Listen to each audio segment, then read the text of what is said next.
Oh, hi. I'm STACHE, and welcome back to Ding v Gukesh, Gukesh v Ding. I don't know that I have too much to add after move 30. It's very hard to criticize um, subtle differences in someone's endgame technique or tactics, especially when both Ding and Gukesh are obviously, as world champion contenders, they are better players than me. I don't. I'm Any criticism from me would just come via Stockfish. I have not seen any analysis. I have not seen any recaps. I have not seen anything about this game, and I don't even know which side had white and which side had black. Spoilers. It was a draw. It was a draw. Um, we'll find out who was white and who was black at the end of the game. So let's take a look at the game. Now, at first, I thought Ding had the white pieces. Okay, Ding is trying to play like me. He's going to play bishop to g2. Then he's going to play d4, c4, knight b to d2. And then, so far, perfect. No notes. And okay.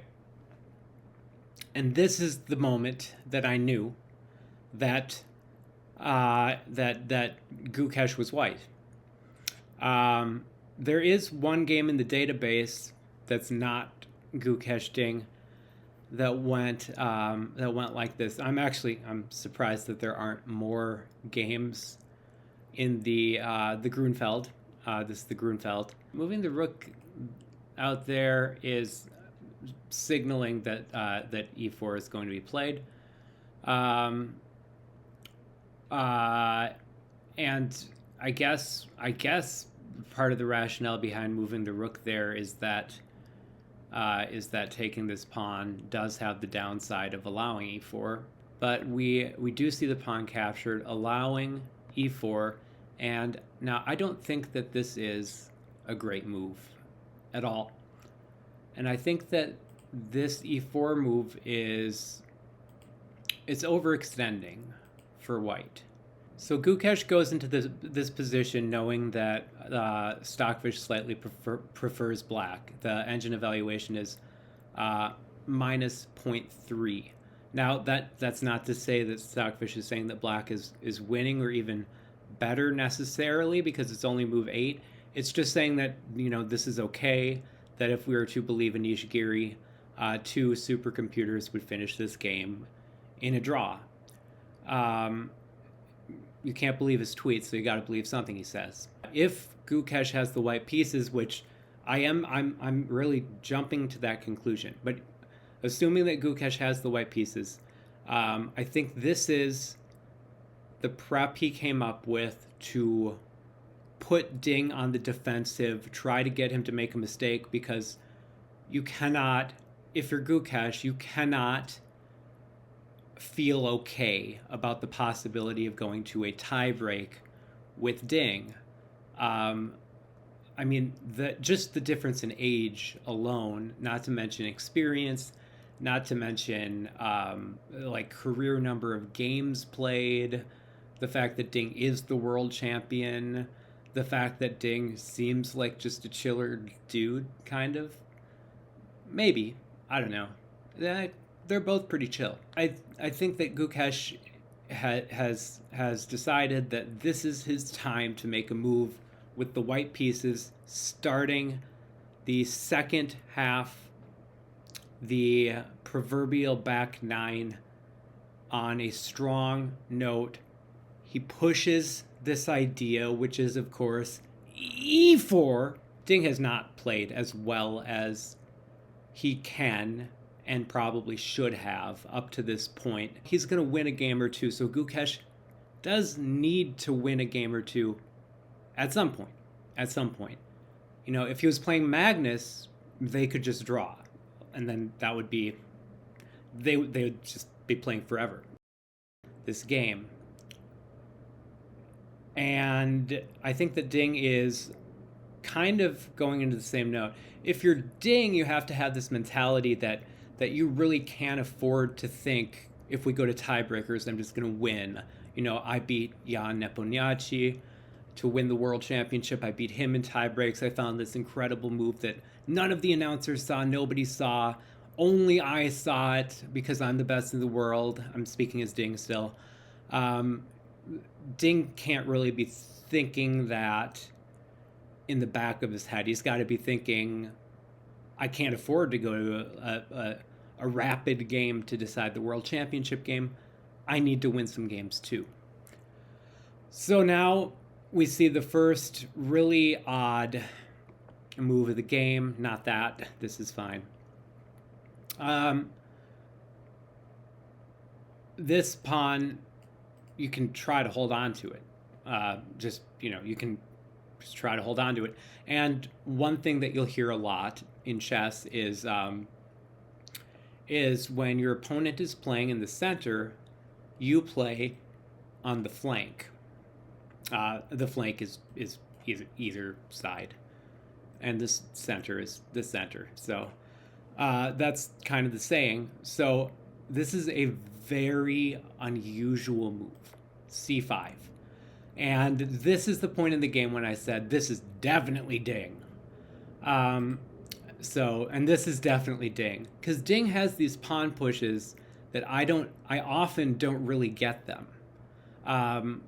Partially because Ding is better than me, and because I don't think about pawns that much. Most of my games are against bots or stockfish bot.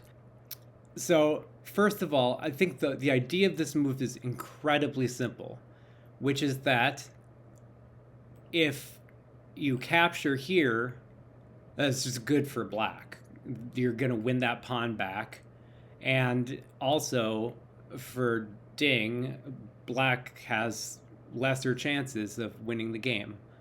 But statistically speaking, that's just true in chess. The side with the black piece is always has a harder time, which is why Ding would be more inclined to go for a draw here, which means that jumping up here and having this happen, it's not better for Ding, but it kind of is better for Ding in the long run.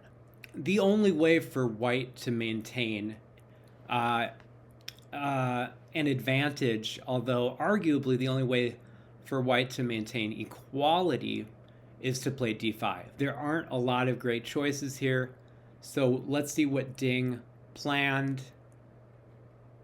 He probably played this instantly, and the move is, of course, e6. Now, here's a fun one. You might think, well, what if white just pushes the pawn? If the queen takes back, you have this fork, and the game is over. That didn't happen in the game. After e6, we saw a great move. We saw the move h3. Going back here to this pawn push, the idea in my mind is very simply to elicit this sequence, and now this move can't be played because instead of taking with the queen, you simply block the pawn in place, open up the diagonal after the knight takes back, develop, and black has a very comfortable advantage and will take this pawn back whenever you want, because eventually you'll be able to you'll be able to play a move like this, just shielding the pawn from the queen. So, interesting. It says here to play this because then this. Wow, that's what the engine says to do?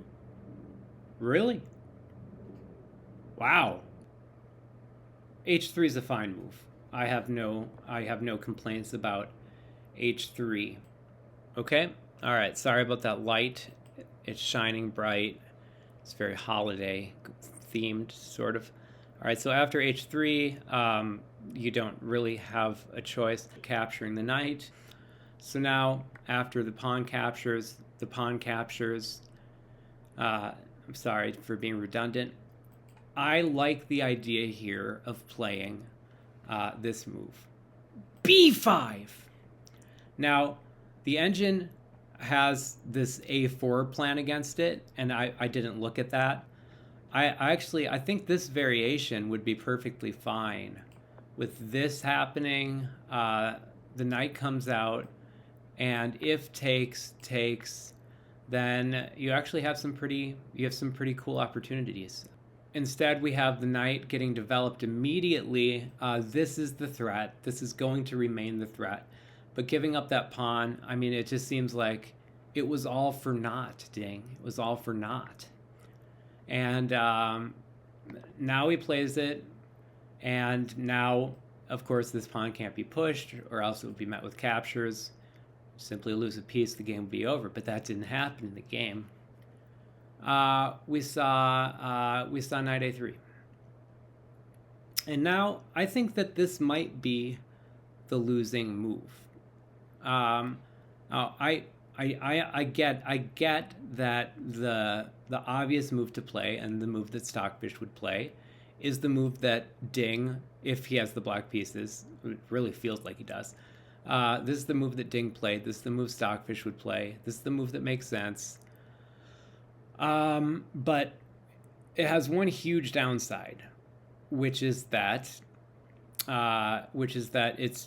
you're not able to, you're simply not able to capture the pawn, and you need this knight to come help out. So he's gonna have to develop a rook, but this rook's already on this square. So I wonder if a lot of Gukesh's prep maybe got to this position.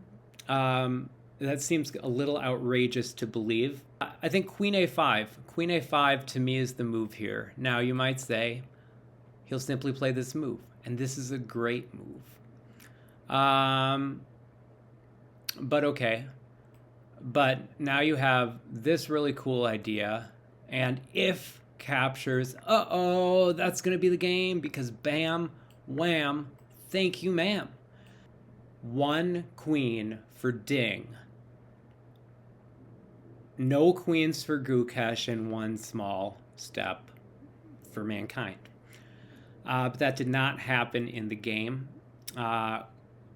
We saw the queen occupy this b6 square, where it feels very safe. It is gonna help out in stopping this pawn, but this knight's gonna get blocked in. Now I've only looked at the game up to move 30. We're halfway there. This is taking me a really long time to record, so hopefully I have nothing to say after move 30. So yeah, so the rook comes out. It's party in the USA. The queen steps up, forms the battery. It's a nice move. Let's return to Gukesh's side. Let's go to your side, Gukesh. Although I really like this move for Gukesh because it creates this battery.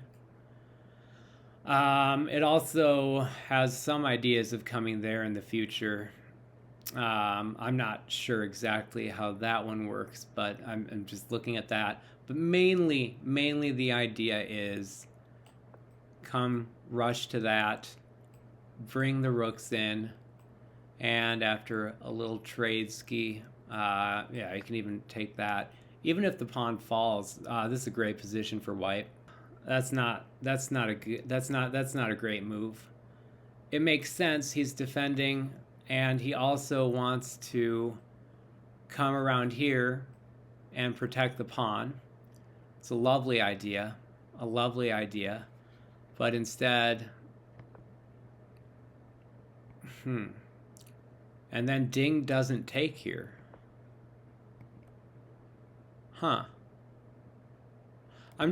It's a little surprising that Ding doesn't take here, because this rook and this is all working. All these pieces are working nicely in harmony. This rook is mostly just being threatened to be taken. So I do think, okay, captures, the knight captures back, and then if you move the knight around, then this pawn is just going to get pushed eventually. This is the danger of the whole game. After b4 is played, c4 is played. Now it has to be played, and now it just feels like Gukesh just got this wonderful position, and now, I mean, he can play anything. He can play anything. He can play here. Okay, he can't play there, but he can play like just about anything. I mean, this is the move that I would play, of course. And then after that comes in, now you're going to play here, and then eventually after that, now you're going to take here. If Gukesh is white, he needs to slam on the gas right now. He needs to take this. He has got to take this rook and push this pawn. Take that rook, push that pawn. Take that rook and... Okay, I guess you can't push the pawn yet. Yeah, you can. Yeah, push the pawn. Yeah. At worst, these two pawns for black might somehow get free. That's probably how they get free, and you might wind up in a draw. Gukesh is playing extremely well. I have this beautiful piece harmony. In every game I've seen by Gukesh, he has this beautiful piece harmony. He's just not hitting the gas. Oh, look at that. All right, so it's funny that Ding is the one who has balls of steel, even though Tata makes them. But nobody's saying goodbye yet. The game is just about equal. And with this gorgeous gorge piece harmony, everything just tying together in a lovely fashion. Ding has one chance. You only get one shot. Do not miss your chance. This opportunity comes once in a lifetime, yo. Here's the move. And this is the move that Ding missed. And when I saw it, I said, what? White simply takes the pawn. What gives? This is what gives. Queen c4. That's what gives. And now, if the best move is played, and, well, black takes back, he's now threatening the rook. Uh-oh, that's not going to be good. And, well, you could see something like rook takes here, and now the incredible move by white, knight to e6. Ding's biggest problem is that this knight is trapped. It has nowhere to go.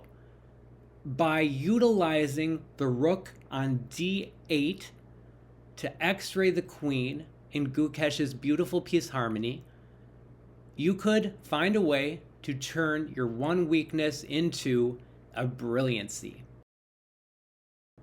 And that's just not what happened.